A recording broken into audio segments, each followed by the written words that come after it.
నమస్తే, పూర్ణ అన్నపూర్ణ యూట్యూబ్ ఛానల్కి స్వాగతం, సుస్వాగతం. ఈరోజు వీడియోలో అమర్కండ్ ప్రయాణాలు మరికొన్ని చూడాల్సినటువంటి ప్రదేశాలు.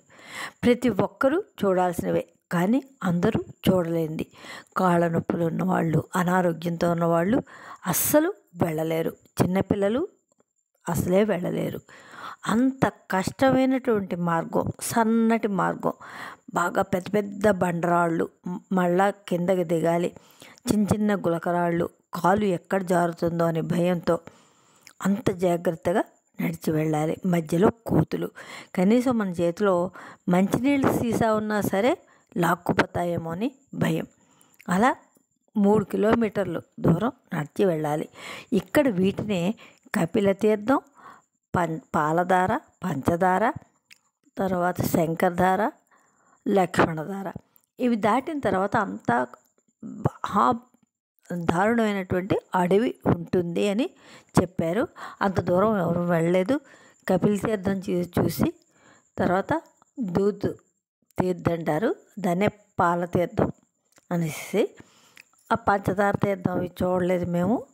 ఈ 2 వరకే వెళ్ళేసరికి అబ్బో చుక్కలు కనబడ్డాయి. మళ్ళీ వెంటనే అటు నుంచి రిటర్న్ అయిపోయాం. ఈరోజు అవే పెట్టానండి. అది ఒక గుహ, చీకటి గుహ, ఏ మాత్రం బుర్ర ఎత్తినా పగిలుతుంది. అంత కొండ గుహ, దాన్ని తొలిచారు. అందులో ఉన్నటువంటి దేవుడు ఎవరో కూడా నిజంగా చెప్తున్నాను తెలియదు, చీకటి. అలా ఎలాగో తీశాను కొద్దిగా.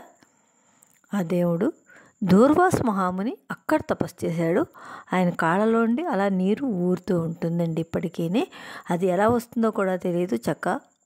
చూడాల్సినటువంటి రమణీయమైన దృశ్యాలే, కానీ అందరూ చూడలేంది. కనీసం వీడియోలో అయినా చూడండి.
నచ్చితే లైక్ చేయండి, షేర్ చేయండి. షేర్ చేయటం వల్ల, లైక్ చేయటం వల్ల మరో 10 మంది దీన్ని చూడటానికి, లైక్ చేయడానికి అవకాశం ఉంటుంది. దానివల్ల మీరు నాకు సపోర్ట్ ఇచ్చినట్లుగా అవుతుంది. అలాగే ఇప్పటివరకు సబ్స్క్రైబ్ చేయని వాళ్ళు ఉంటే ప్లీజ్ సబ్స్క్రైబ్.